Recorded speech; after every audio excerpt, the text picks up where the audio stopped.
Good evening, everyone. We're just letting everybody in from the waiting room. Thank you for your patience.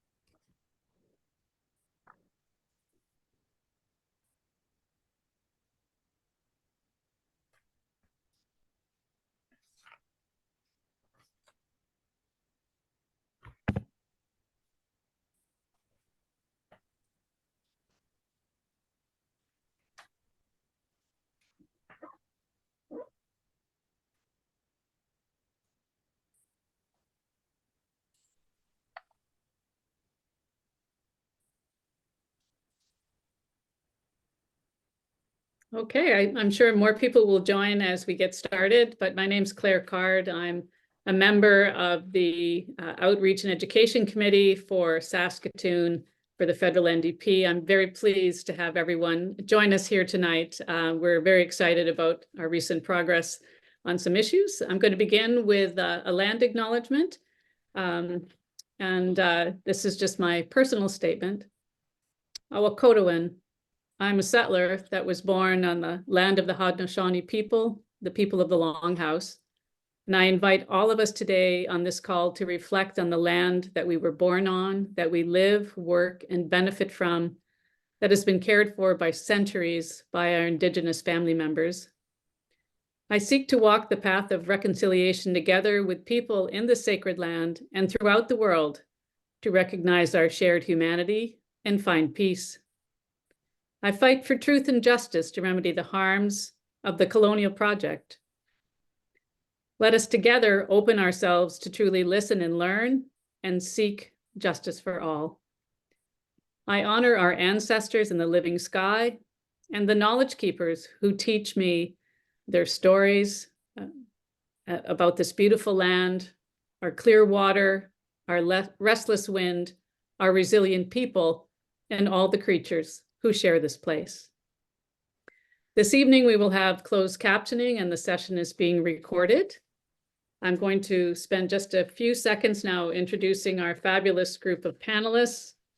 Cheryl Nestle, Dr. Cheryl Nestle is a founding member of Independent Jewish Voices and holds a PhD from the Ontario Institute for Studies in Education of the University of Toronto, where she taught sociology and equity studies from 2000 to 2012 and was the coordinator of the Office of Teaching Support. She's the author of numerous refereed journal articles, book chapters, and reports on race and racism in the health professions, and the author of Obstructed Labor, Race and Gender in the Reemergence of Midwifery.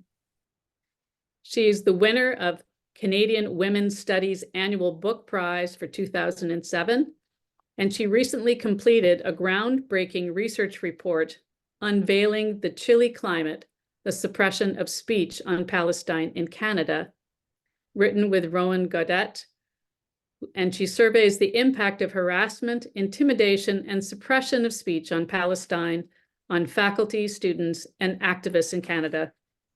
She serves on the steering committee of the Jewish Faculty Network and the International Jewish Collective for Justice in Palestine. Michael Link is a graduate of Dalhousie University and Queen's University, where he had received his LLM. He's a professor emeritus of law at Western University, where he taught courses in labor, human rights, disability, constitutional, and administrative law. He served as Associate Dean of the Faculty between 2008 and 2011. In 1989, he worked with the United Nations in Jerusalem on refugee and human rights issues. As an academic, he's published a number of articles on the application of international law to the Israeli occupation of Palestine. In 2016, Michael became the 7th Special Rapporteur for Human Rights Situation in the Palestinian territories occupied since 1967. During his 6 years as Special Rapporteur, he regularly addressed the United Nations Human Rights Council in Geneva and the Third Committee of the United Nations General Assembly in New York. His UN reports have been widely cited, and he has frequently spoken to UN academic and institutional conferences in North America, Europe, and the Middle East. He is regularly consulted on the role of international law respecting the Israeli occupation of the Palestinian territory. He's recently published a book. He's one of the co-authors, Protecting Human Rights in Occupied Palestine, Working Through the United Nations, which was published in 2023 by Clarity Press. Heather McPherson was elected to represent the riding of Edmonton Strathcona in the House of Commons in Canada in 2019 and was re-elected to her seat in September 2021. Heather is currently the NDP critic for Foreign Affairs and for International Development, as well as deputy critic for Canadian Heritage. She is the vice chair of the Canadian-Ukraine Parliamentary Friendship Group and the Canada-Africa Parliamentary Association. She also currently serves as deputy whip for the federal NDP in the House of Commons. Prior to the 2019 election, Heather spent over 20 years working on sustainable development and international cooperation efforts through the nonprofit sector, including 10 years as the executive director of the Alberta Council for Global Cooperation. Heather has worked closely with the Canadian international community, focusing on sustainable development, on governance, and human rights. Heather has a master's degree from the University of Alberta with a focus on incorporating Indigenous knowledges in the achievement of sustainable development. Heather lives in Edmonton, Alberta with her partner and 2 children, where she takes full advantage of the close proximity to lakes, forests, and mountains. Our moderator tonight is Vicki Obedkoff. Dr. Obedkoff is a United Church of Canada minister and facilitator. In 2006, she was in Gaza, the West Bank, and Israel for 3 weeks of consultation with Israel and Palestinian human rights partners of the United Church. Also in 2009, she accompanied a United for Peace youth delegation. Vicki is a member of Human Rights for All, a group advocating for justice and equal human rights for Palestinians and Israelis coexisting in peace and security. Lastly, we do have an anti-harassment policy. I'd like to make sure that all of us tonight respect the opinions and create safe spaces for everyone here. And I look forward to a very important and fulsome conversation. We're going to pass this over now to Vicki, who's going to continue with the moderation. Hi, everybody. Good evening. We're here to listen and to learn about what a just peace could look like for Israel-Palestine. The world is watching the destruction of Gaza in horror. 50% of the population are minors, children and teens. Over 31,000 people have been bombed and killed so far. Many more are wounded and maimed. 17,000 children are orphaned. Children under 2 are severely malnourished. And this morning, or perhaps yesterday, United Nations gave the urgent message that 1 million people are on the verge of famine and starvation. So it's never been more timely and urgent to talk about peace based on justice, upon our shared humanity, upon recognizing the rights of existence of Palestinians and Israelis, living together in coexistence. On a positive note, Parliament passed an amended NDP motion last night calling for an immediate ceasefire, stopping arms exports, and continuing to fund UNRWA, among other measures. So we're really thrilled that one of our distinguished guests this evening is Edmonton Strathcona MP Heather McPherson, the NDP Foreign Affairs critic. Heather, you created brave space in Parliament and really across the nation to have these challenging, crucial conversations, and thank you. And we're also very thrilled that Heather's joined by 2 distinguished experts, Dr. Cheryl Nestle, again, a member of the steering committee of the Jewish Faculty Committee, and Michael Link, Professor Emeritus of Law and former UN Special Rapporteur for Human Rights in the occupied Palestinian territory. Wow. We're going to listen and learn. Each of you will give presentations for 10 minutes, followed by 4 questions that I'll ask you, and then open it up to the chat. And so, Dr. Nestle, we're going to turn to you first and look forward to your remarks.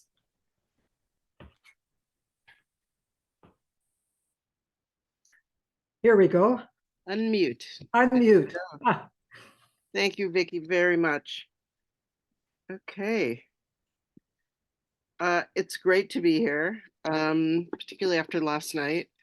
And I want to start out by thanking the organizers and Saskatoon NDP for putting on this important event. And I'm totally honored to share the screen with Michael Link and Heather McPherson, both of whom have shown immense courage in their consistent and principled support for Palestinian human rights. And I loved seeing Heather and her keffiyeh yesterday in the House. So I'm a sociologist, so I'm interested in the conditions and the web of associations that uphold relations of power. For decades in the West, a culture of compulsory Zionism has prevailed, which mandates unconditional support for Israel and renders taboo any strong criticism of the Jewish state. This foundational doctrine reflects, among other things, the West's attempt to address the barbarity of the Holocaust by creating a Jewish homeland where Jews might find safety from persecution and annihilation. But this doctrine of compulsory Zionism disputes and rejects the meticulously documented 75-year history of Palestinian dispossession, dispersion, and immiseration, and renders the Palestinian narrative inaudible to Western ears. So I'm making this argument and discussion of peace in Palestine, Israel, because I think that Israel has enjoyed impunity from criticism and ultimately from accountability in its treatment of Palestinians by ensuring through a variety of means that support for Zionism, a movement for an exclusionary ethno-national state, is a foundational stance for Western states for whom the shadow of Nazi genocide and the shame of complicity still looms. This support has allowed an apartheid regime and other violations of international law to go relatively unchallenged for decades. I want to argue here that if justice is to be achieved for Palestinians, and if we desire security and peace for all in Palestine and Israel, governments and the citizens they represent must resist attempts to rationalize Israeli violence as necessary to Jewish survival. To do so, we must identify and oppose the structures and ideologies which attempt to protect Israel from international censure and penalty. This will inevitably involve strong criticism of pro-Israel Jewish institutions. Some will label this as anti-Semitism. Allegations of anti-Semitism against Palestinians and their supporters have become the main currency used by pro-Israel groups to discredit the movement for Palestinian freedom. Accusations of anti-Semitism always carry with them associations with the Holocaust and the Nazi genocidal extermination of most of Europe's Jews. This form of defamation has been referred to as the nuclear option of political rhetoric, a magic wand that automatically positions the alleged anti-Semitic actor as outside the realm of modern Western principles of tolerance and civility. It is a powerful rhetoric that renders the accused morally compromised when used in reference to Israel and Palestine, and it fits neatly into our 9/11 and now post-October 7th world of deep Islamophobia, anti-Arabism, and anti-Palestinian racism. Accusations of anti-Semitism are even leveled by Israel's defenders at their fellow Jews, for whom ideological checkpoints are used to determine who is and who is not a legitimate member of the tribe. Those who believe that a state of Jews and for Jews, which is the foundation of political Zionism, is an inherently undemocratic and illiberal formation, are accused of denying Jews the same rights accorded to other national groups. This is the basis of accusations of a new anti-Semitism, which sees Israel as the quote unquote Jew among nations, in the words of Canada's former anti-Semitism czar, Irwin Cotler. But the state of Israel cannot be immune from criticism simply because it is Jewish. Histories of persecution and annihilation do not excuse 75 years of Palestinian dispossession. Impunity is a recipe for violence, unfreedom, and even genocide, which is what we are witnessing now in Gaza. This is not just a war of words, but one of structures and transnational relationships among Jewish diasporic advocates for Israel, the Israeli government, and local and national governments and institutions worldwide. I now want to talk about the structure and purpose of what is widely referred to as the Israel Lobby, which is always dangerous territory. And as Hill Aked notes in their recent and essential book, Friends of Israel, the Israel Lobby should not be interpreted as a code for Jewish lobby. It is vital to distinguish between Judaism, an ethno-religious and cultural identity, and Zionism, understood here as an ethno-nationalist political ideology and movement defined by a commitment to an inherently exclusionary Jewish state. The Israel Lobby is very far from incorporating all Jewish people and is moreover far from exclusively Jewish, end quote. Moreover, Jewish communities should never be collectively blamed for the actions of the State of Israel. The upsurge since October 7th of Jewish opposition to Israel's war in Gaza has been extraordinary and attests to the fact that the community is riven by a deep and growing divide over unconditional support for the behavior of the Jewish state. Organizations like Independent Jewish Voices in Canada and Jewish Voice for Peace in the US have welcomed thousands of new members in the last 5 months. Jews have been finding the courage to speak out against their community's intolerable defense of genocide. We also need to refuse anti-Semitic portrayals of the Israel Lobby as somehow all-powerful.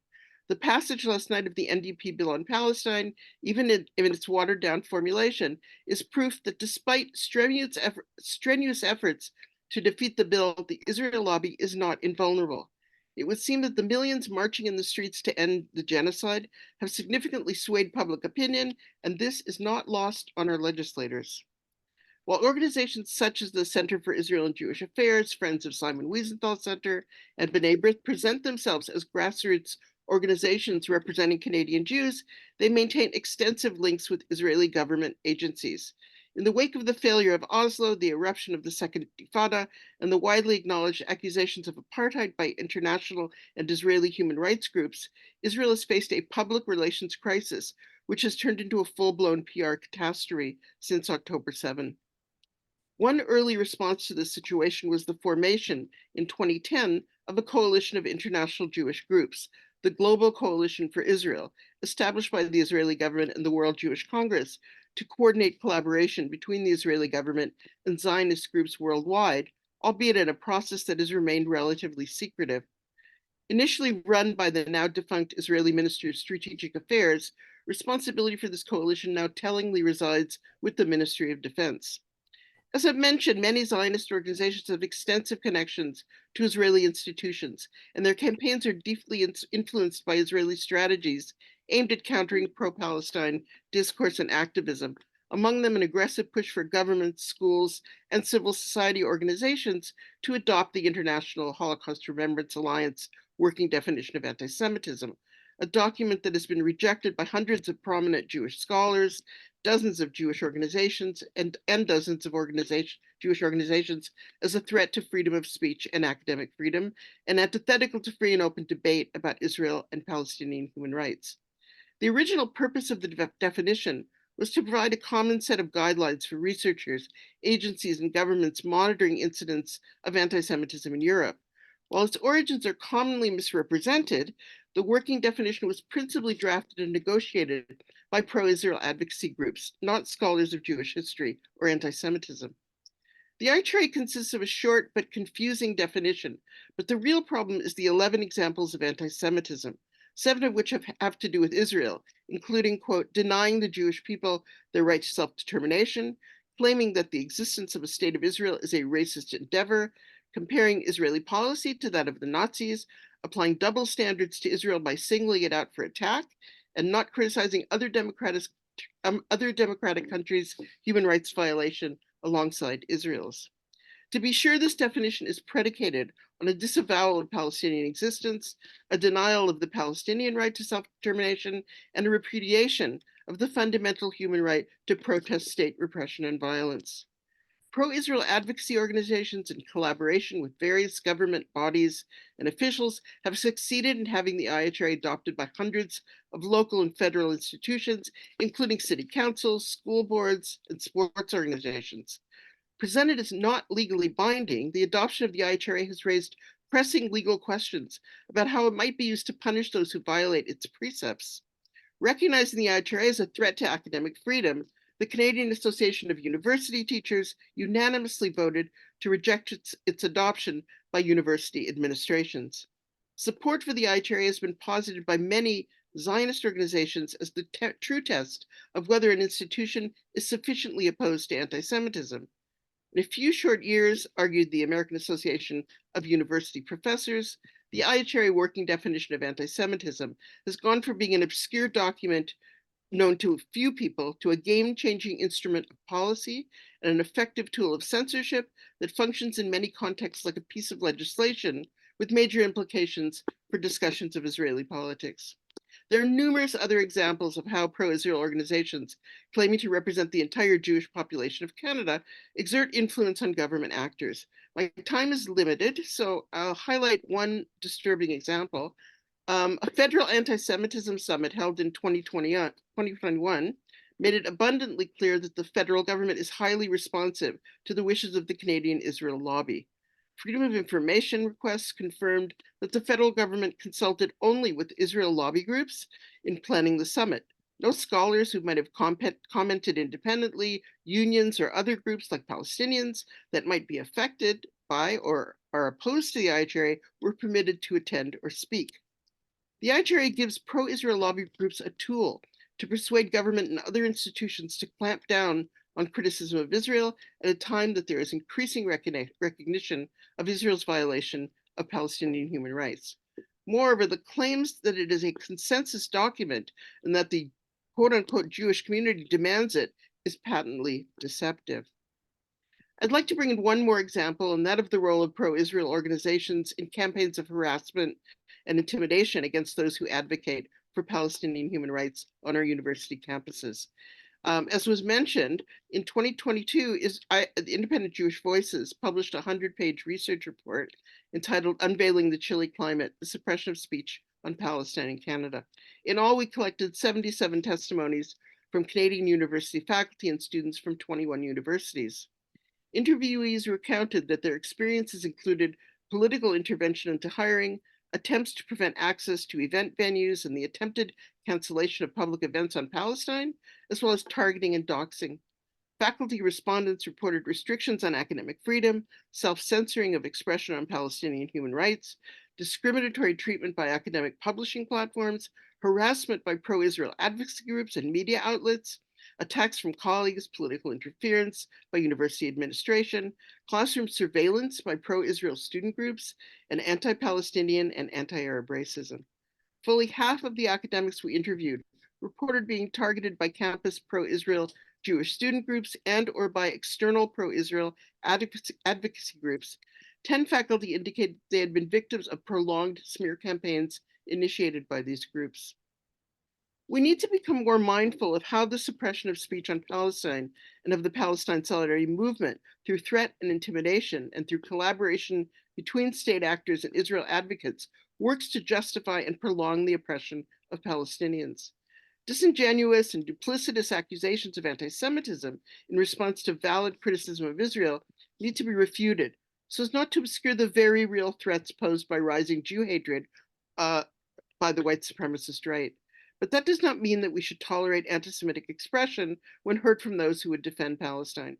Our responses to the profound moral and political challenges we face at this moment must be grounded in principles of anti-racism and justice and a refusal to render any state, no matter its history, an exception to the rule of international law and universal human rights. Wow.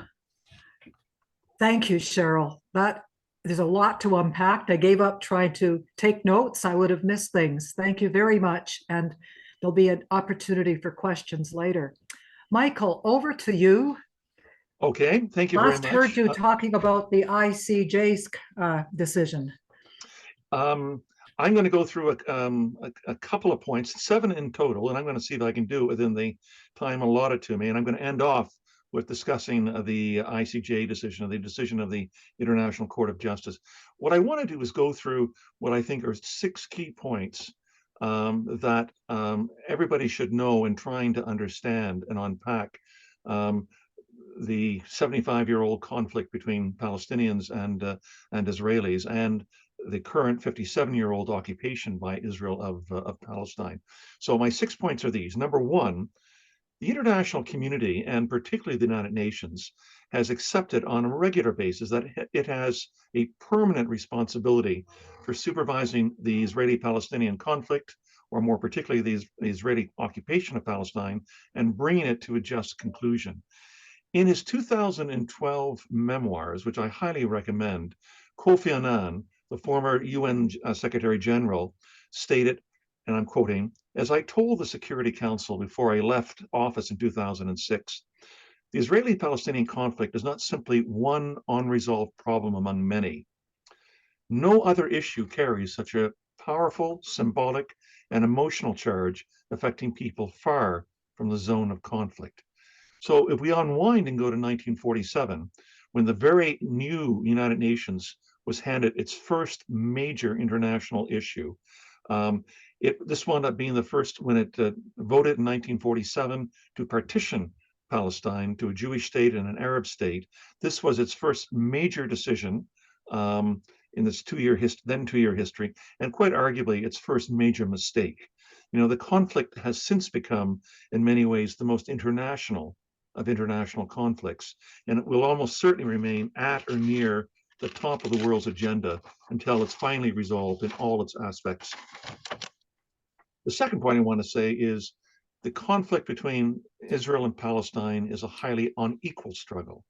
Militarily, Israel possesses the largest and strongest armed forces in the region, with nuclear weapons, a highly successful military industrial complex, state-of-the-art weaponry, largely thanks to its relationship with the United States, and a deeply integrated armed forces relationship with the US, while the Palestinians have lightly armed police and security forces in the West Bank and low-grade rockets in Gaza.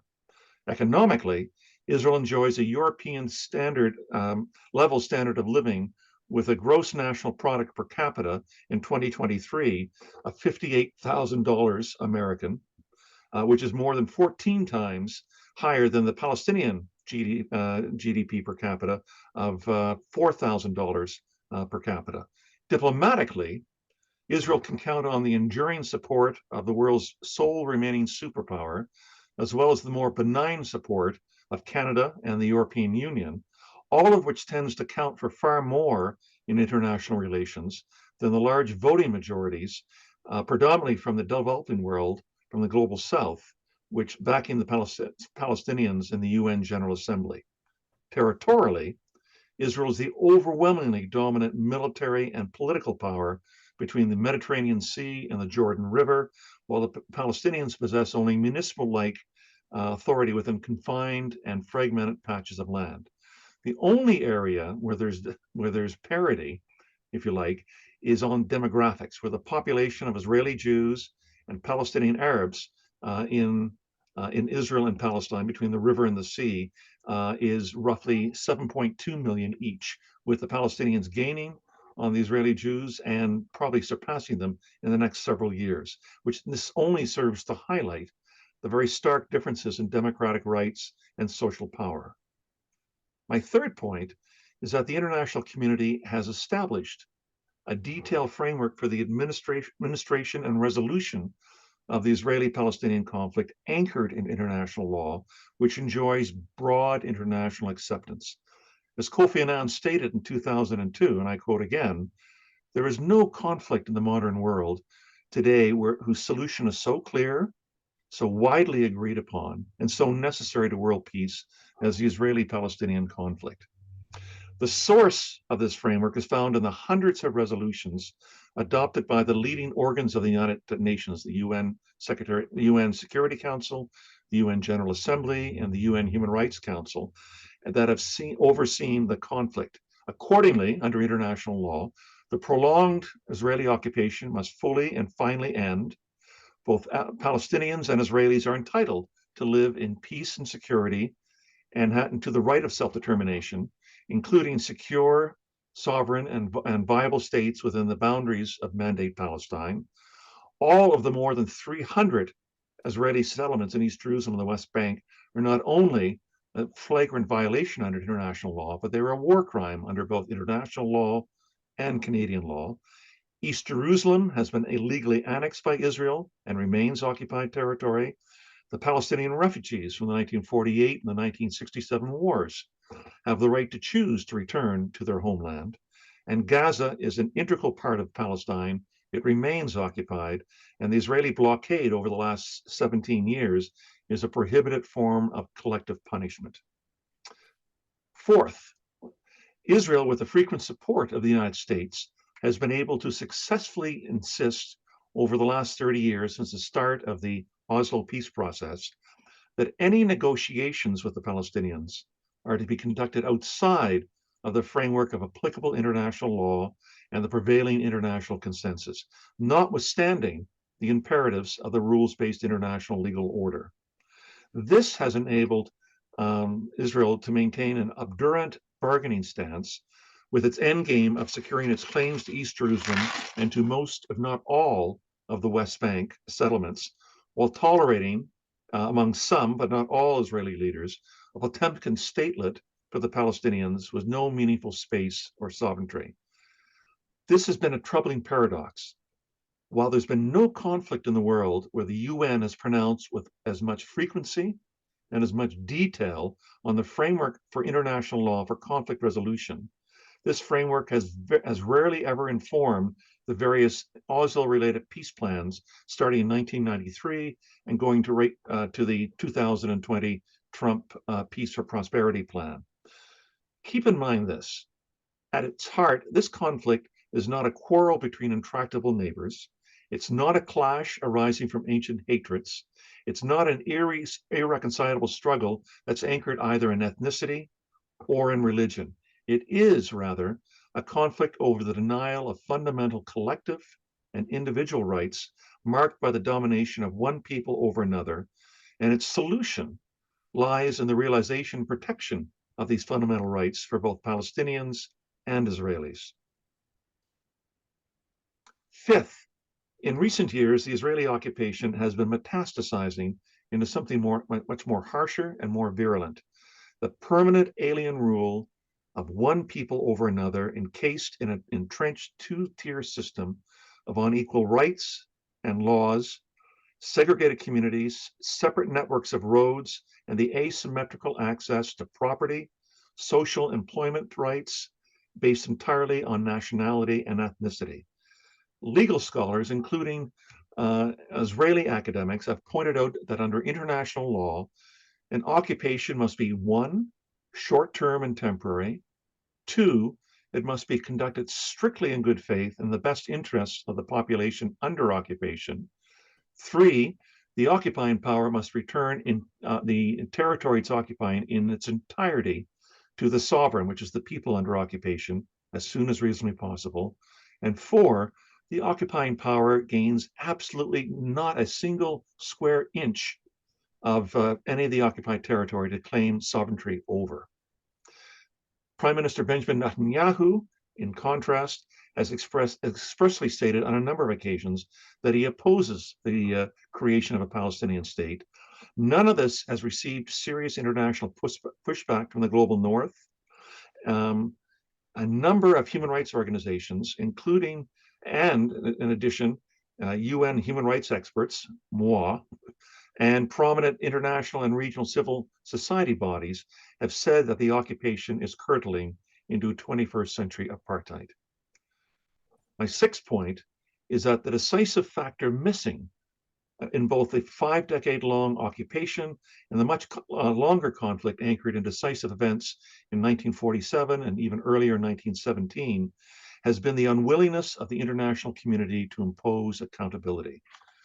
Under the Charter of the United Nations, every member of the United Nations agrees, and I'm quoting, to accept and to carry out the decisions of the Security Council in accordance with the present charter, unquote.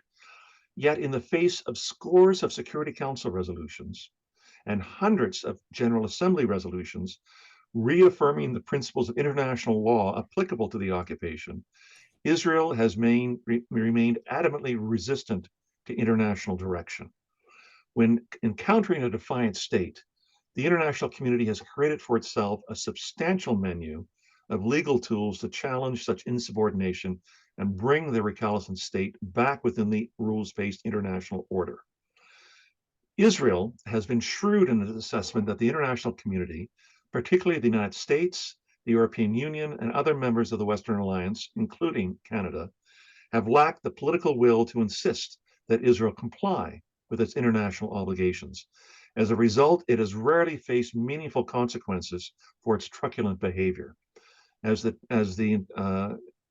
Israeli journalist Gideon Levy has written, and I'm quoting, "No country is as dependent on the support of the international community as Israel, yet Israel allows itself to defy the world as few dare." And my seventh and last point is going to the decision by the International Court of Justice in late January with respect to the application brought by South Africa that Israel may well have been in non-compliance with its obligations under the Genocide Convention of 1948. If any of you ever have the chance to read the 84-page application submitted to the International Court of Justice by South Africa at the very end of December 2023, you'll see it's one of the most useful documents for understanding the current conflict in Gaza. South Africa's application was brought against Israel because both of them are signatories to this 1948 Genocide Convention. And South Africa was saying, rightly, that under the Genocide Convention, every one of the 153 signatories not only has the international obligation to obey the Genocide Convention, but they have the obligation to try to stop a genocide happening anywhere in the world, and not simply wait until a genocide is completed to do that. So what South Africa's successful arguments made in early January in front of the court resulted in a comprehensive decision on the 26th of January, where the International Court of Justice, by an overwhelming vote, issued a number of provisional measures orders against Israel. Provisional measures are what we would call in Canada probably interim injunctions in Canadian courts. And the court ordered Israel to comply with its obligations under the Genocide Convention. It ordered it to stop all instances of incitement of genocide within Israeli society. And most importantly, it ordered Israel to ensure that sufficient humanitarian aid would enter into Gaza to prevent the then threat of homelessness, starvation, famine, and the spread of disease. The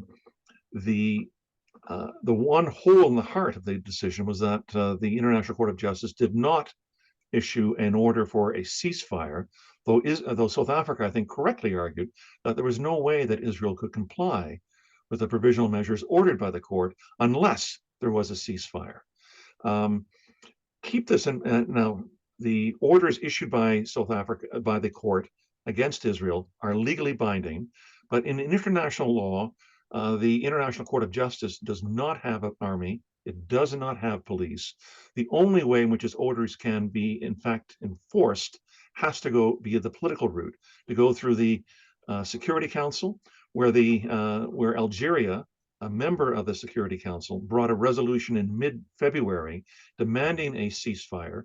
That resolution received 13 votes in favor, 1 vote abstained, the United Kingdom, and the 4th veto issued by the United States during the course of the Gaza war, that is in order to protect Israel.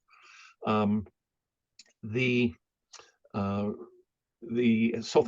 Africa has now brought a further application to the court asking for a revision of these provisional measures and asking the court to issue new measures, and it's pointing, among other things, to the provisional measures order with respect to humanitarian aid getting into Gaza. Before October 7th, there were 500 trucks a day entering into Gaza to bring both humanitarian aid and various goods and services into Gaza. That stopped for a number of weeks following the beginning of the war after the events of October 7th. In January, when the International Court of Justice issued its provisional measures order with respect to humanitarian aid, there was an average of 150 trucks a day entering into Gaza, which was far below what was needed. But get this, in February, 2024, after the provisional measures order on humanitarian aid was issued.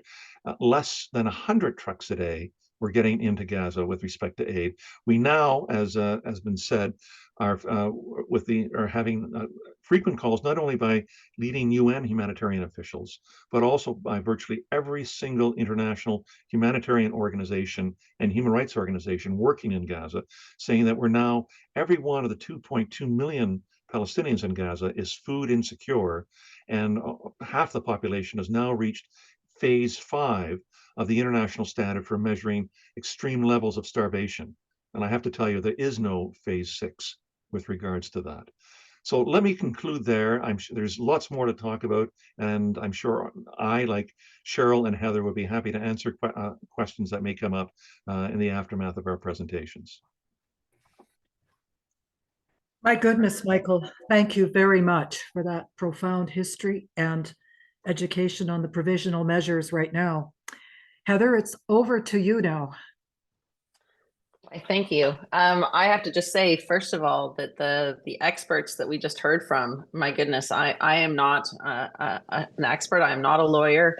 I'm a member of Parliament, and so I deeply, deeply appreciate the insight that we just received. But I have to tell you that I don't come with that sort of expertise. And I also should tell you that frankly, it's been a very difficult few days for us, for the Federal New Democrats. And I thought what I would do today is start by talking a little bit about what happened over the last few days. I know that many of you have seen things in the news, have probably followed along. And so I wanted to give you a little bit of an insight into what happened yesterday in the House of Commons, how we got to that point, some context perhaps on what we were able to move the Parliament of Canada forward on, and those things that we weren't able to move the Parliament forward on. And then I think it's useful or important that we then have a if you have questions for me, if there's anything else I can provide clarity on, that's something that I'm able to do. So to start with, I guess, folks will know that yesterday we passed a motion in the House of Commons, a non-binding motion, an opposition day motion within the House of Commons. And the first thing I want to say is that this was a historic moment in time for us, because we have never actually had a debate in the House of Commons on how Canada can play a role in building peace in the Middle East, how Canada can do more to ensure a peaceful resolution for Palestinians and Israelis. And I think a lot of what we've heard from previous speakers has spoken to the idea that the even having these conversations is difficult. Even being able to say we want to talk about this is fraught with all kinds of layers that we have to navigate. But I have to tell you, like, one of the most remarkable moments of time for me yesterday was sitting in the House of Commons, recognizing that something that we didn't think could happen in the House of Commons, that we would have a full day of debate on the rights of Palestinians, on the state of Palestine, on stopping arms sales to Israel at the moment in time where they're clearly committing crimes against Palestinian people. We didn't think this was the reality that we would have. We didn't think we would be able to get there, to have this moment. And we had young people, young Palestinians who were in the stands in the House of Commons, who were watching the debate, who stayed for the entire debate. And we went up after, Matthew Green and myself went up after, and we went and sat with them. I was a teacher before I was elected. I worked around the world on education initiatives, particularly getting women and girls into school. And so I went and sat with these young people, and the fact that the Parliament of Canada was talking about Palestinians and the importance of Palestinian rights, I think was really one of the things that we need to take away from yesterday as being incredibly important. This has never happened before. One of the pieces within our motion, and for those that don't know, we had 9 pieces within the motion that we wrote. For me, it was always very, very important that we were that we were centering community in our motion, that we were talking to people. We spoke a lot to progressive Jewish Canadians. We spoke to Arabs. We spoke to Canadian Palestinians, Canadian Muslims. We worked with international experts. We tried to get that language just right. And really, for me, it was making sure that this was about the people that are in Palestine. This is about the Canadians across this country who are deeply concerned about Palestinians and about the carnage that we're seeing in Gaza right now. So that was how we got there. We also knew that we wrote this because we wanted it to pass. And for those that don't know, that's not always the case with opposition days. Sometimes we write opposition days because we don't want them to pass, because we want to wedge other people. We want to make it clear that the Conservatives don't believe in this or that, or that the Liberals don't have the whatever the moral fortitude to support something. That was not the case here. We wanted this to pass. Everything in our motion was aligned with international law. And so we brought it forward. We had a bit of a weird scenario in that usually an opposition day is tabled, and then the next day or day after it's debated. Because of the death of the Right Honorable Brian Mulroney, we had to postpone that by 2 weeks. But that gave the Liberals a lot of time that they didn't use. And ultimately, we spent a lot of time just trying to get the Liberals to come on side with us. A lot of last minute negotiations to try to get the Liberals to come forward. And part of it for me was I didn't want the headline tomorrow, not tomorrow, but today, I guess. I didn't want the headline the next day to be that the Parliament of Canada didn't support Palestine or didn't recognize that what is happening in Palestine is a potential genocide. We didn't want to see that. We wanted to see, the Parliament of Canada has said you need to do these things because it will alleviate the suffering right now. Just to very quickly run through some of those things. I always have my little list here because I'm worried with 8 that I'll forget one. The immediate ceasefire. The government had indicated that they were there already, but they had taken a very, very long time. We called for a ceasefire on the 11th of October. We knew that this was the only way that we could keep bloodshed and the death of innocent people from occurring. The continued funding to UNRWA. So again, this is that thing that's a little bit unique in that this 2-week motion meant that the government could come forward and talk about reinstating funding for UNRWA because they knew they were going to have to defend a pretty indefensible system when it came to defunding UNRWA, the only organization that can get aid to the people that are so desperately need it right now. We had sanctions on extremist settlers and officials that had used genocidal language. That was an important piece for us. Making sure that there was language and that we were talking about the illegal occupation.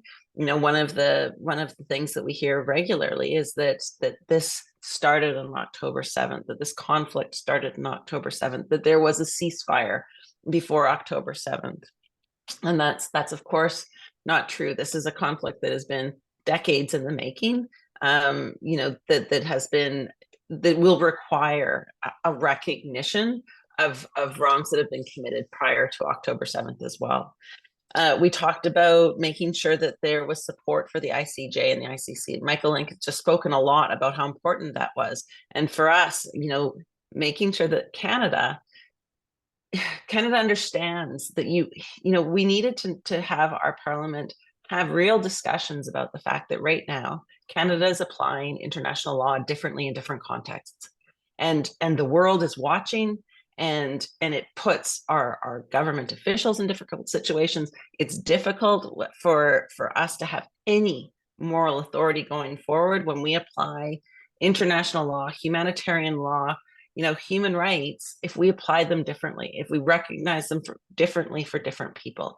And a perfect example right now, of course, is the way that Canada is responding to the war in Ukraine versus the way that Canada is looking at the war on Gaza. So we needed to have that in there. We needed to push the government on that for sure. The other pieces very quickly were expansion of the family reunification program. This one, I have no idea why the government does such terrible things, but they put a $1,000 person limit on how many people could come from Gaza.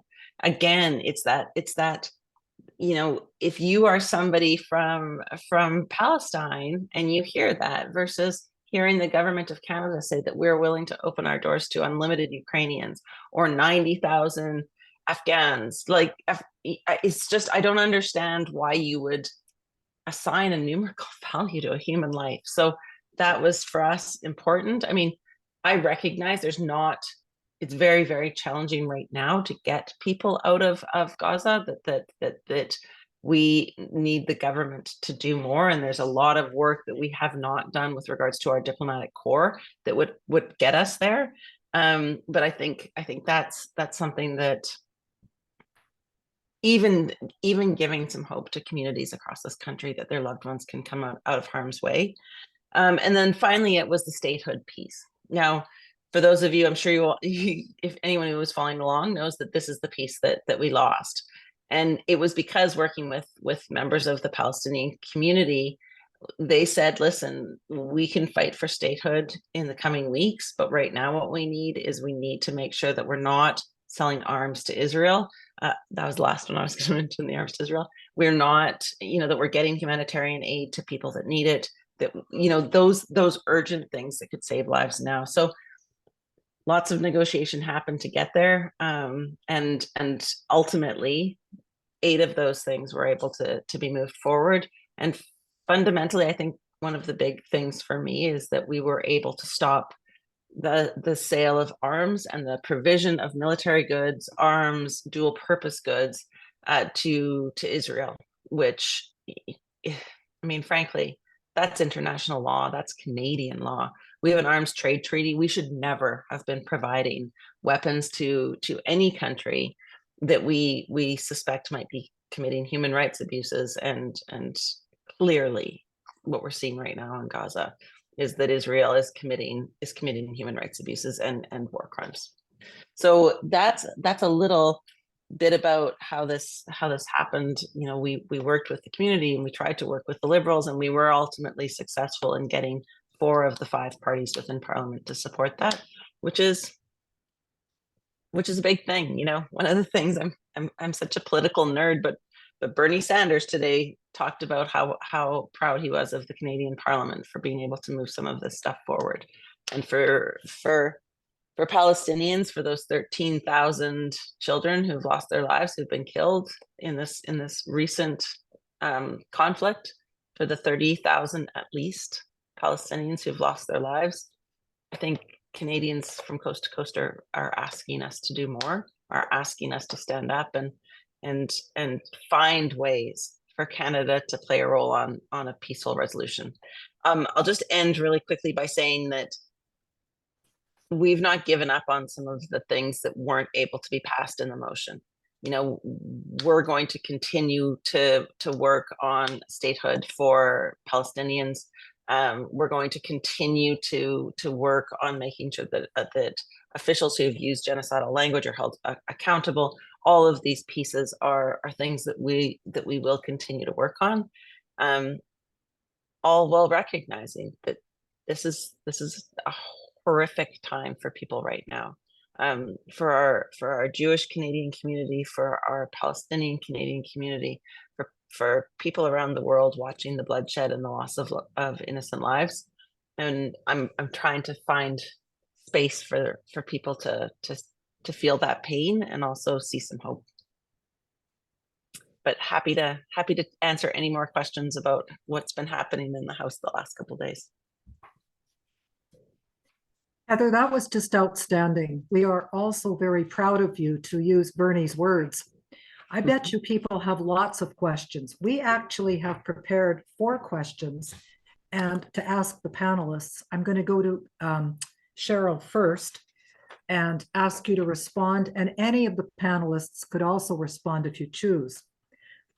So Cheryl, what is the relationship between Zionism and the Jewish diaspora? Does that affect how Jewish people perceive themselves, each other, and their relationship to the conflict in Israel-Palestine? Wow. Yes. It's a very, very big question that you're asking. I won't sit here and deny that the vast majority of Jews around the world support Israel. But that support is waning. It's very interesting to note that some of the divisions and the community has begun to be quite divided. Is that age is a really important factor. So younger people, and we know this from polls in the United States and in Canada, are less likely, younger Jews are less likely to support Israel's policies. The older you are, the more likely you are to support Israel's policies. The more religious you are, the more likely you are to support Israel's policies. But the interesting thing that we've seen, I mean, this division has been going on for a very long time. Certainly, I'm well aware of it for the many, many years that I've been an activist. And it's just gotten much bigger. And as I mentioned in my talk, organizations such as Independent Jewish Voices, dissident Jewish organizations our ranks are being filled, at a rate that we've never seen before. So people who I think there's a huge, we call it a mushy middle of people who are of Jews who are critical of Israel, but have been very reluctant to speak up. I think that's changing.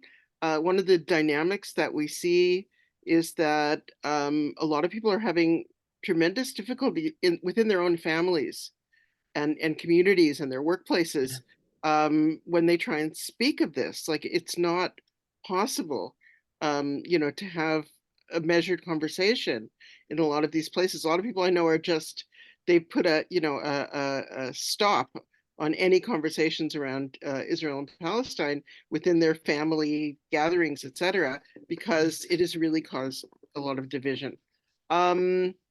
Yeah, I mean, there's always been opposition since the, inception of Zionism in the 19th century. There have been Jews who have not gone along with that idea. And that it's interesting because a lot of those political ideas have reemerged. So the idea that one does not need to live in an, ethno-national state in order to fulfill one's Jewish destiny. I lived in Israel for 15 years, which is something that didn't get, mentioned there. I didn't put it in my biography. But there was dissent when I lived there as well. I was a dissenter when I was living there, and it's just become much easier for us dissenters to find each other, and also the articulation. And one of the things that I didn't talk about it, but one of my criticisms of the institutional Jewish community is that there, once upon a time, half a century ago, the Jewish communal institutions welcomed scholars and rabbis and intellectuals of all kinds, and they contributed to the discourse and they helped make decisions. And we've now, over the last 20 years or so, pivoted over, and it's a long history that I won't get into, to the communal organizations which claim to represent Jews, are run by the donor class. The more money you have, the more power you seem to have within the Jewish community. So these critical voices are really, silenced in these official spaces. So you have to raise the questions and raise the challenges from outside of institutional Jewish spaces. And that is difficult. Thank goodness for social media, because I don't know what we would do, because we don't get access to mainstream media very often. Although recently, if I hear one more request from the CBC for me to do an interview, I'm going to pull my hair out. I mean, not that I mind it, it's wonderful, it's great, but we are finally being recognized. Dissident Jews are finally being recognized as having a point to make that should be listened to. So, that's just a off the top of my head kind of response to your question. But suffice it to say, there is a lot of, there's a lot of rethinking going on among Jews of what it means to support Israel and what principles have to be stepped away from, relinquished in order to do that? What do you have? What's the trade-off? If you're going to support Israel, what other principles do you hold that are going to have to be silenced and put aside? And I think people are less and less willing to do that. Jews are less and less willing to have a double standard in how they think about what Israel does, as opposed to the liberal values they would embrace, in a country like Canada. Cheryl, thank you very much.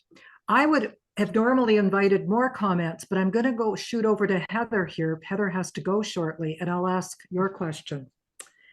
What actions should the Canadian and USA governments take to encourage a just peace? Yeah. Thank you. Well, and first of all, Cheryl, I just wanted to say that what you just said is so important. The idea that we're framing a Jewish position as one position, I think, is really a problem that we have right now. That's not the case. When we were talking about bringing this motion forward for our opposition day, we spoke to progressive Jewish folks across Canada that really wanted us to do this.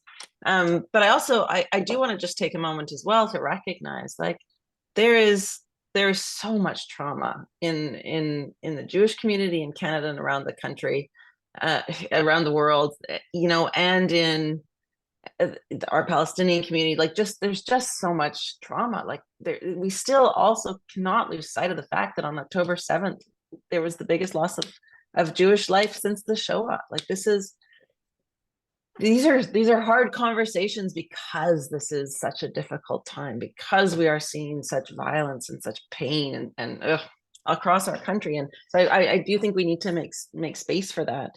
And which is why I think these discussions are vital that we have in Parliament, but also difficult. These are difficult conversations to have, and we are not all going to agree on them, and we are not all going to be able to find common ground on them. I think some of the places where we can find that common ground is when we look at international law, when we look at these very clear standards, that these things that the world has agreed to, they're not aspirational. International law is not aspirational. International law is the low bar. It is what we agreed as people that we would adhere to as the low bar. That's the bare minimum that we have to adhere to. And when we accept that, when we look at international law and we say that it is the same regardless of regardless of the context, I think in some ways it protects us from some of the emotional pieces that come with these conflicts. If we treat the loss of life in Tigray and human rights against Ethiopians the same way that we do Palestinians, Afghans, Ukrainians, it depoliticizes these conversations. It means that what we're talking about is protecting human rights, not Israel versus Palestine, but human rights. Like, we're all human. And so for me, the Canadian government has a role to play. Uphold international law, uphold it the same way in every situation, uphold it when it's difficult, uphold it when the United States is not on board.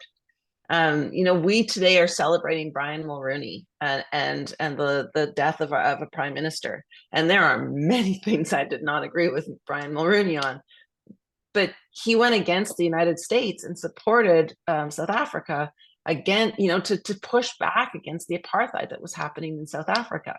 And he did it because, even though it was hard, we have to do these things even though they're hard. And for me, I think that's ultimately what the Canadian government has to do. We have to recognize statehood. We have to push the Israeli government. We have to hold them accountable for the crimes that they are committing.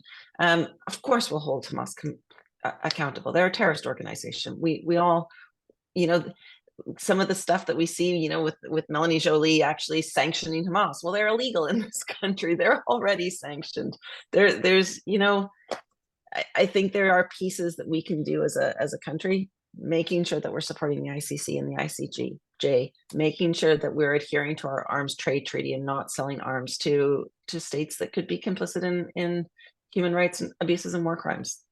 These are pretty easy pieces for me.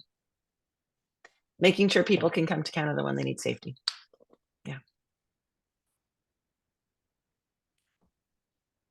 Heather, thank you very much. Do you have to go right now, or would you be open to any other questions? I have about 5 minutes and then I have to go.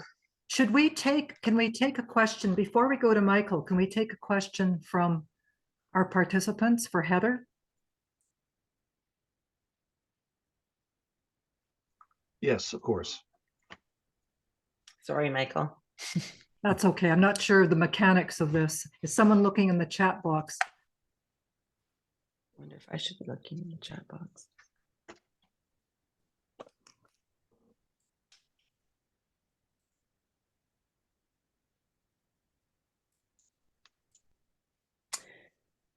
I don't see any questions. Oh, I see Yeah. Debbie Hubbard and Kathleen. Kathleen, would you like to go ahead? Sure. Thank you for all this. Heather, you mentioned that what was passed in large part was a non-binding motion. So Mhm. can this be enforced somehow? What does that mean exactly? Yeah, that's a great question. And a question we heard quite a lot today.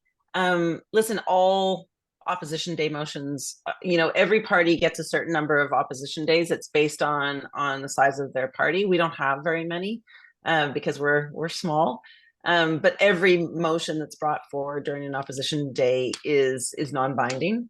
That said, for us to have the Prime Minister, have the Foreign Affairs Minister stand in the House and say that these are things that they were committing to, gives us an awful lot of leverage to be able to hold them accountable for that.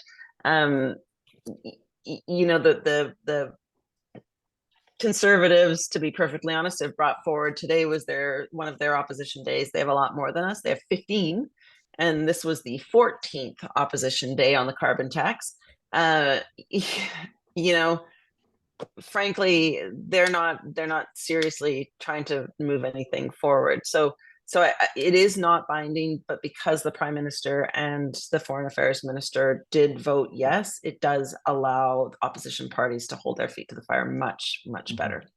And frankly, it's a deep symbol around the world that a G7 country had a debate in their parliament and has said that arms cannot be sent to Israel any longer. We know it's a big deal because the Israeli government is not very happy with us in Canada at the moment. But it is significant, even though it is non-binding. Thank you. Debbie, are you still out there?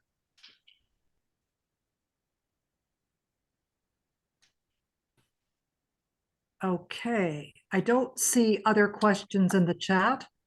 Then Well, Heather, Vicki, thank you very much for letting me come and join. It's such a privilege to be able to spend some time with, virtually, at least with Cheryl and Michael. They are the absolute experts, and I'm a shoddy second place, but I'm happy to be able to chat with them. are you kidding? You've just created an extraordinarily brave and unique and historic day, as you noted, in Parliament and space around a challenging conversations that's going to amplify and continue. So Heather, we're very proud and pleased you took time tonight after a grueling day and evening last night. I hope you can go home and get some rest or see your kids or something. Don't tell us you're going to another meeting. Don't tell us you're going to another meeting. I have one more thing to do, but that's okay. I'm going to get through it. Okay, good night. Talk to you all later. Good night. It'll be wonderful to reconvene again. Good night. Wow. Okay, Michael, over to you. The question I have here is, who should speak for Palestinians in any peace process? We might be wondering, in Gaza, we have Hamas, and the West Bank, the PLO. What process is needed to enable respect for human rights? Well, I would probably say, at essence, free and fair elections.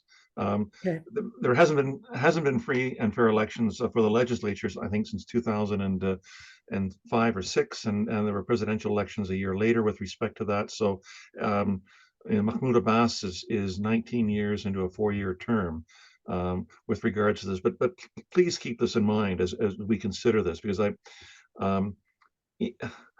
let me recommend anybody who's interested to look to buy Barack Obama's 2020 presidential memoir, A Promised Land. He has a fascinating chapter on issues involving Israel and Palestine in his first term between 2009 and 2013 in that presidential memoir. One of the things that he observed was how Benjamin Netanyahu would say to him every time the two would meet, he would say, look, I can't deal with the Palestinian Authority because they're way too weak.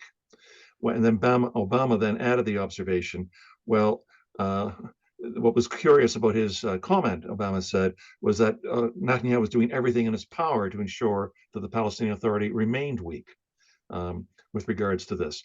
So the more that the Palestinian Authority committed itself to, number one, a peace process, to negotiate for a Palestinian state, and two, cooperated with the Israeli military in wanting to dampen any armed resistance in the West Bank to the growing settlements, to the shrinking space of land that Palestinians had in the West Bank. They would be seen as being either collaborators or as security subcontractors for Israel, but not seen as being decisive. Keep this in mind, when the Oslo process started in 1993, and the Palestinian Authority then was set up a year later in 1994. In 1994, there were 120,000 settlers in the West Bank. Today, 30 years later, with the PA in power, with having municipal powers in a tiny fragments of land in the West Bank, there are now over 515,000 settlers, over 4.5 times as many as there were 30 years ago.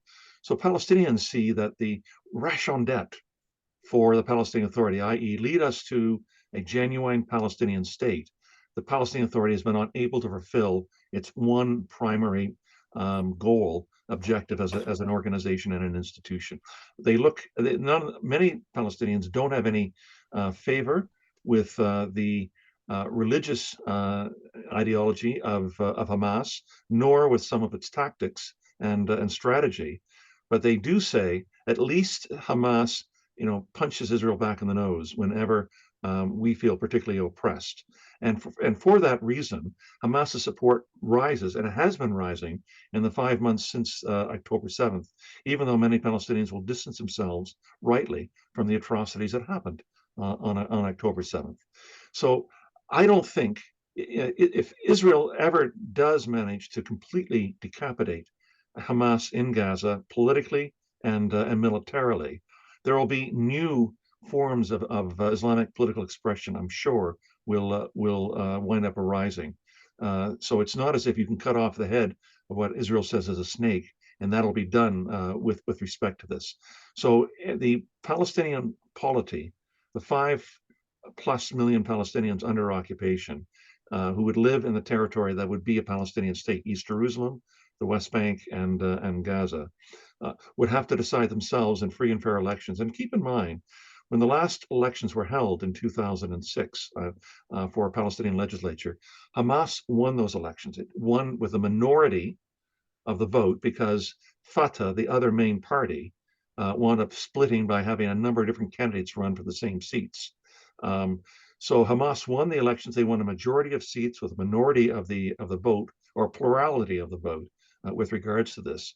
But those elections were deemed by the Carter Center, and I met Jimmy Carter in Palestine during those elections, as free and fair elections. So if there are to be free and fair elections, then the world has to respect, what the voice and the vote of the Palestinian people are. And I can tell you, it's almost to 100% of the Palestinians want an independent Palestinian state free of Israeli rule. And they would look at the party or the organization that's best equipped to try to push back against a Israeli occupying power that has no ambition, no intent of wanting to give up on the occupation and the annexation of more and more Palestinian land. So that's the way I think that's the path out of here in terms of allowing a democratic voice for the Palestinians to emerge. Thank you very much. Cheryl, would you want to comment or add to this? No, I agree with everything Michael said. I think he's spot on. And I this is kind of not my, my wheelhouse, the kind of the political sciencey part of things, but I certainly concur with that. And I think that we have to respect the democratic process when it comes to, who Palestinians choose. I mean, I agreed with very much of what he said, so don't have anything to add. All right. Well, in that case, there's a fourth question regarding a pathway to a durable peace solution. And actually, both of you have already touched upon this. And is there anything you'd like to add, Michael? Well, I want to insist upon the centrality of a rights-based approach to the peace process. I mentioned that briefly in my comments, but I want to reiterate that more firmly. There's basically, look, the reason why all of these various peace processes under the Oslo framework over the last 30 years have failed is because Israel has insisted, and the United States has agreed with Israel, that international law was to play no role at all with respect to what the peace process would be. In other words, an extremely powerful occupying power could negotiate with the Palestinian Authority in a very weakened state without the boundaries of international law, meaning that Israel could negotiate over how much of the annexed land it could wind up keeping. Israel could negotiate over how many of the 300 illegal Israeli settlements it could wind up keeping. Israel could negotiate over where the borders would wind up being, not the 67 borders, but where Israel wanted to set the new borders. This is what the most recent case in February in front of the International Court of Justice is all about. It's in response to a request by the General Assembly of the United Nations in December 2022 for an advisory opinion, a non-binding opinion coming from the International Court of Justice on whether the occupation is still legal or not. And if the court rules, as I hope it will, that the occupation is illegal and that Israel as an occupying power cannot annex a single square inch of occupied land, that all of the 300 plus Israeli settlements are illegal under international law, that means that that the ruling and the application of international law and a rights-based approach instead of realpolitik means that this vast asymmetry of power between Israel and Palestine will somehow get less and less unbalanced because then the issue is how soon will Israel withdraw to the 67 borders? How soon will it shut down all of these illegal Israeli settlements and then recognize the Palestinian right to self-determination in Palestine as an independent state? If that doesn't happen, then I think we have to look seriously at abandoning a two-state solution and look at a one-state democratic solution between the river and the sea. Either of them comply with international law. And whatever winds up being the path, it has to be based on the foundation of human rights, equality, and self-determination and the rule of law, not the rule by law with regards to this. That's the clearest path to getting to a just solution for the 7+ Palestinian Arabs and the 7+ Israeli Jews living in what was the Mandate Palestine and living in Israel Palestine today. Michael, could you repeat that second thing from my notes? The first was human rights. The third was rule of law. I said equality, human rights, self-determination. Thank you. And the rule of law, not the rule by law. Yes. Cheryl, over to you. Again, yeah, I mean, I'm not sure what I have to add here, but what comes to mind, given what I said, was you have this force, kind of an outside force that enters this conversation of not only of these Jewish communities that are, bound together and working together with the Israeli government to prevent the various states, who might sanction Israel or might, vote in the United Nations for sanctions, working assiduously. I mean, I gave the example of the International Holocaust Remembrance Alliance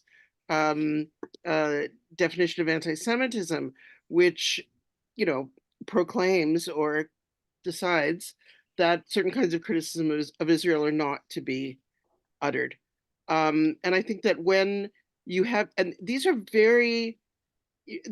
positions that are taken up not just by Jews, but by, you know, all kinds of actors at the state, federal, and local levels. I mean, you have places like Barrie in Ontario, which probably has 10 Jews passing the IHRA. I mean, what is it about? There's a whole, you know, subtext to these kinds of actions that, and the reason I focused on that in my talk is that I feel that these positions and this kind of pressure is really detrimental to achieving a just peace, because it prevents government. I mean, that's why I was so elated yesterday by what happened, because I felt like the voice of the people was actually being heard, and that, you know, it proved to me that, you know, the activism that is ongoing can be effective. But, you know, I worry about the potential of, you know, the Israel lobby and its connection with factors in the Israeli government of preventing people from thinking outside the bounds of this compulsory Zionism. So yeah, I wonder what we do with the kind of with that, you know, that factor in all of this. Thank you. Okay, our chat is open now for questions and comments. I think there was an issue with the chat, but here we are. There's a question. Can you comment on how fragmented the Israeli society is, secular, Orthodox, etc., and the chances that a consensus might be reached in the direction being described? I'll just say one thing. Yeah, I'll say one thing about that. I think that it depends on what kind of fragmentation you're talking about, because fragmentation in regard to Palestinian freedom doesn't really exist. We know that 68% of the Israeli population believes that starving Gazans is okay. And, you know, I mean, that's not fragmentation. That's a pretty serious majority of the people who are saying that. Obviously, there's fragmentation, social fragmentation. You know, before this all started, you know, there were hundreds of thousands of people in the streets every week protesting the you know, the changes to the Supreme Court of Israel, and against Netanyahu's continued power. But when it comes to defending Israel, suppressing the Palestinians, keeping them under the Israeli thumb, I think that there's, you know, the society is not at all fragmented, and that concerns me a great deal. It's not. When I lived in Israel between 1974 and 1988, and, you know, particularly during the Lebanon War, we would hundreds of thousands of people in the street. We were out, you know, every weekend demonstrating, and, you know, this was for like really concrete, you know, this was a concrete kind of critique of what the Israeli military was doing, and people were against it. And you simply don't have that anymore. I mean, the Israeli left has been decimated. It's dangerous to be on the Israeli left right now, like literally dangerous. People get beaten up for going. We're only now starting to see demonstrations happening in the streets against the war itself, not against Netanyahu. I mean, there are those demonstrations as well, but it's very, you know, dangerous to be a leftist in Israel today. So, you know, it's the fragmentation is happening, you know, in a different realm, not in the realm of you know, political will to continue oppressing Palestinians. Thank you. Michael. Vicky, I wonder if I can ask myself a question. Sure. I wanted to give a little bit of commentary to our audience with respect to what Canada's position has been towards Palestine's applications or applications involving Palestine, both in front of the International Criminal Court and the International Court of Justice. Very good question, Michael. So let me answer this. With respect to the International Criminal Court, which is in The Hague, both the courts I'm referring to are in The Hague in the Netherlands. The International Criminal Court was established by the passage of the Rome Statute in 1998, and then was established 4 years later in 2002. In 2015, Palestine applied for membership to the International Criminal Court. Canada opposed it. And then in 2020, the prosecutor of the International Criminal Court asked a pretrial chamber of the International Criminal Court, does the Rome Statute have jurisdiction in the occupied Palestinian territory, East Jerusalem, the West Bank, and the Gaza Strip? And the Rome Statute lays out what our contemporary described as war crimes, crimes against humanity, genocide, and also the wars of aggression, and it forbids all of them. And Canada opposed the decision of the pretrial chamber of the International Criminal Court, saying that Palestine is a state for the purposes of membership in the International Criminal Court, and it also opposed the decision of the pretrial chamber of saying that therefore the Rome Statute applies in the occupied Palestinian territories. And the importance of that is that the Rome Statute says that settlements by civilian settlements by the occupying power in occupied territory are a war crime, among other things. That war crimes committed by Israel, as I think legitimately we can say now in occupied Gaza, are issues that can be brought against individual political and military leaders in Israel for a commission or association with these crimes. But Canada opposed all that. Let me turn now to the International Court of Justice, also in The Hague, which regulates and adjudicates differences between states and also makes decisions on advisory opinions coming from competent UN bodies. Canada opposed the resolution at the United Nations General Assembly that was adopted in December 2022, asking the International Court of Justice for an advisory opinion on the legality of the Israeli occupation. And then Canada subsequently submitted a 5-page, a very thin written statement in July of 2023 to the International Court of Justice, asking the court not to rule on this advisory opinion because it would only drive the parties further apart. And it would only, if you like, mess up the peace process. You might well ask, what peace process? But this was a stance, I thought, that was very much in favor of Israel and very much against the use by Palestine, the legitimate use by Palestine of international law and international legal forums to be able to assert its quest for self-determination. And as well, when South Africa filed its application against Israel with respect to the Genocide Convention. And then the decision came down from the International Court of Justice on the 26th of January, 2024, 7 weeks ago.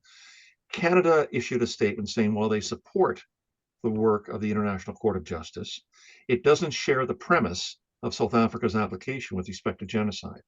And that was so much different than what Canada had said a year ago, when the International Court of Justice issued provisional measures that was an application brought by the Gambia against Myanmar for allegations of genocide against the Rohingya people in the western provinces of Myanmar.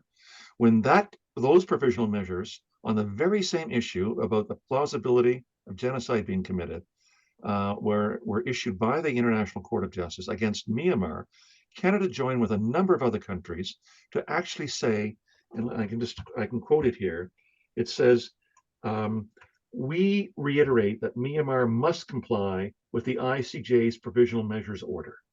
So what is this? As I think both Cheryl was saying, as well as Heather was saying, is this international law for thee, but not for me? Or do I dare say international double standards? International law, as both Cheryl and Heather has said, applies equally. It's one single measuring stick that must apply everybody, whether you are our friend or you are our foe with regards to this. So Canada picks and chooses which provisional measures orders by the International Court of Justice it winds up wanting to support and winds up wanting to distance itself from, depending on allies or foes. Yes, thank you. We have 3 questions. Are we okay to stay for a few more minutes? The Few more royal we minutes, being yeah. Michael and Cheryl. Yeah, It's no, close. I actually have, I have to get up at 3:30 tomorrow Oh, morning to do a 10 a.m. Geneva time panel. Oh So, but my. I will, I can stay for another 10 minutes and then I've got to really get to bed. Understand. Okay, we're going to scoot we're going to take substantial questions but short answers. Do you have any suggestions for resources to help young people, like high school students, understand these complex issues? It's a very interesting question. You know, there are so many, and I'm constantly telling people what to read. I'm going to suggest something. I think people need to understand the Palestinian experience better. And it needs to come from Palestinians themselves.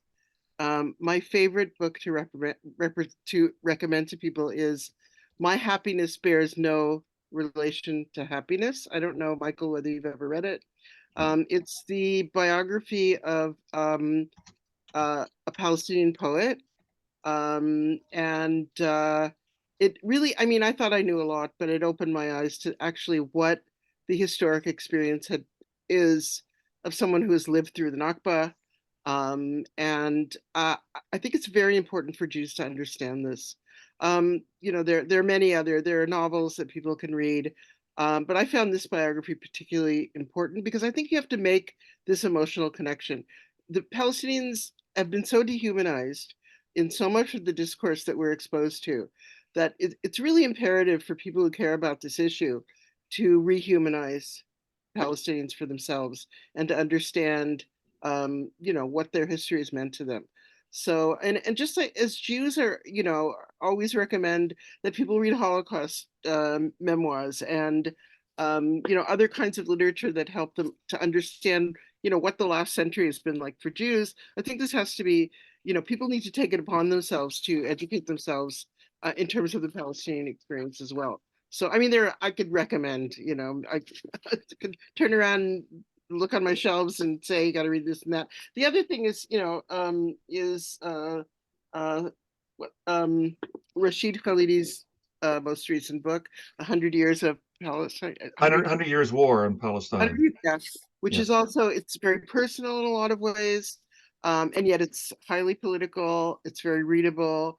And again, it's humanizing. So I think that you know, these are resources that people can turn to. I mean, people, I think, oftentimes turn to Jewish voices and Jewish sources to understand, but we really need to pivot and be much more, you know, welcoming to the Palestinian narrative, to the writings of Palestinians, to their poetry and, yeah, and their stories and their novels, and really get a feel for what that experience has been like.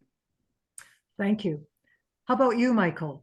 Well, I would have, Cheryl stole my thunder because I would have said to people that the best single book for somebody who wants to be acquainted with what's going on in Israel and Palestine would be Rashid Khalidi's book, which came out, I believe, 2 or 3 years ago, 100 Years War on Palestine. I will send it out right now in the chat to everybody. Great. And while you're doing that, there's lots of films. I know there's a film series going on in Saskatoon now, lots and lots. Roadmap to Apartheid, Israelism, Born in Gaza. Just a few come to mind I've seen recently.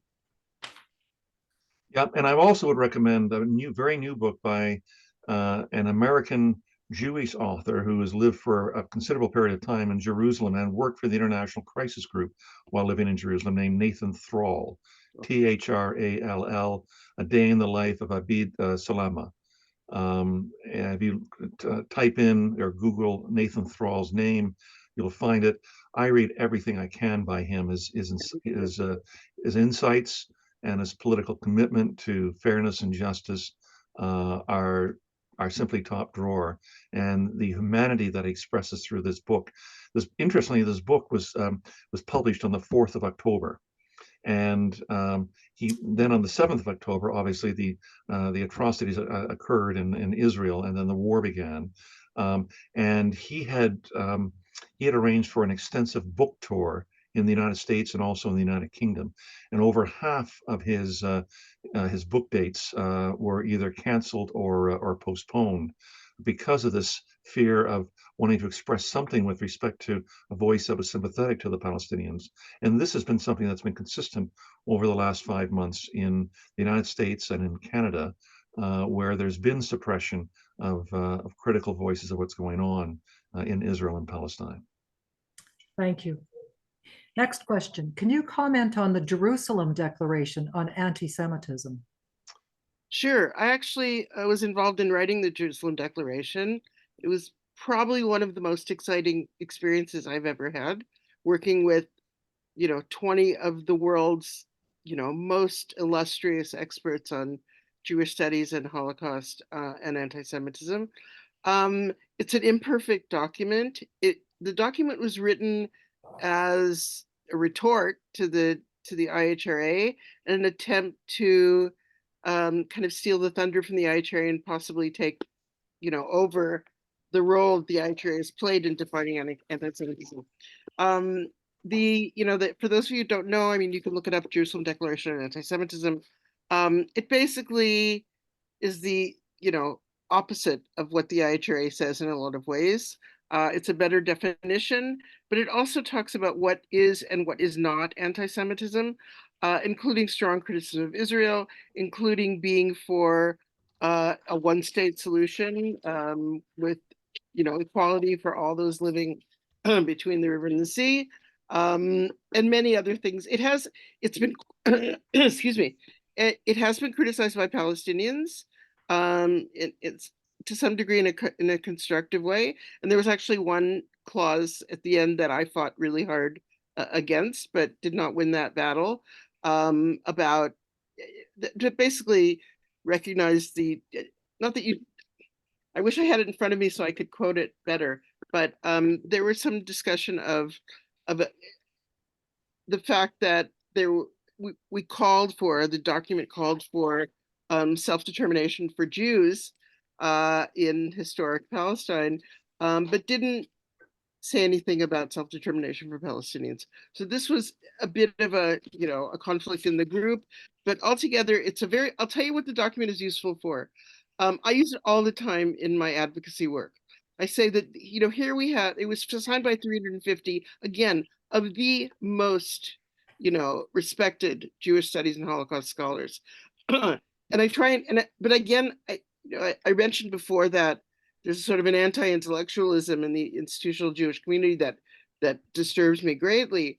A lot of times, the response to their 350 experts is, oh, they're just, they just have politics that we can't live with, so we're not going to pay attention to their expertise or their judgment.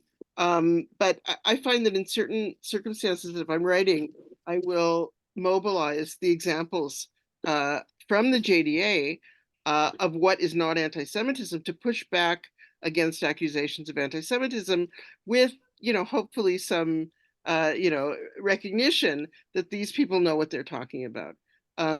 So, I mean, it has not been as successful as I think we hoped it would be, but it still stands as a very useful document. It's also been the target of, huge criticism and etc. But it is, again, it's useful. It's useful, and I would stand by it, and I think it makes a contribution. It unfortunately did not have the political impact that I think it was intended to have. Thank you. Anything to add, Michael? No, other than I frequently cited the Jerusalem Declaration as a counterpost to the IHRA definition of how much better it is. And I understand the debates that have occurred over what is perceived to be some of its shortcomings, Cheryl, and particularly that point that you raised.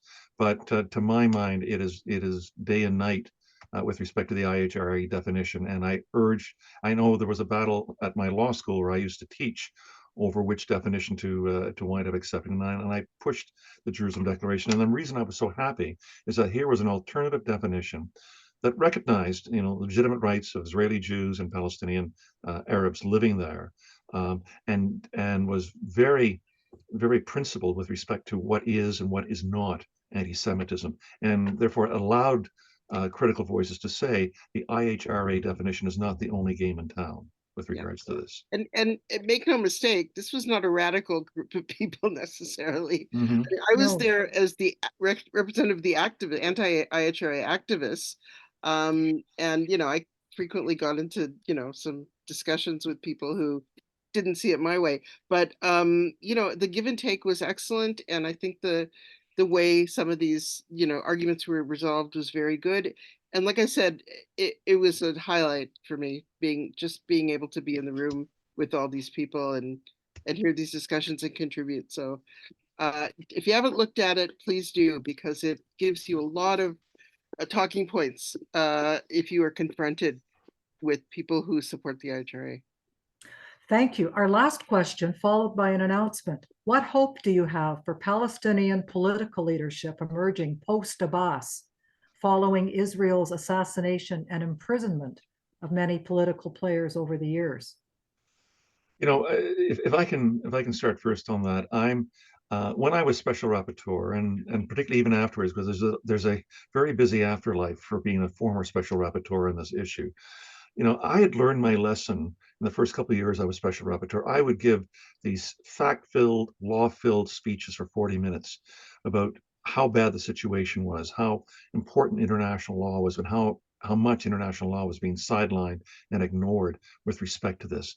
And then I began to realize that people who were listening to what I was saying when I was on panels or speaking at conferences, all they wanted to do was go home and find a razor blade to slit their wrist.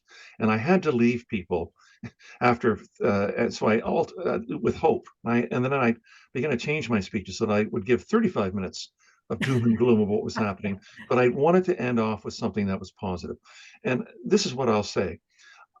In the time I was special rapporteur, and in the time since then, I've dealt regularly with both Palestinian human rights organizations opposing the occupation and with Israeli human rights organizations opposing the occupation. And I've come across a number, obviously, of progressive non-Zionist or anti-Zionist Jews, or even some Zionist Jews, but who opposed the occupation, and worked closely with them.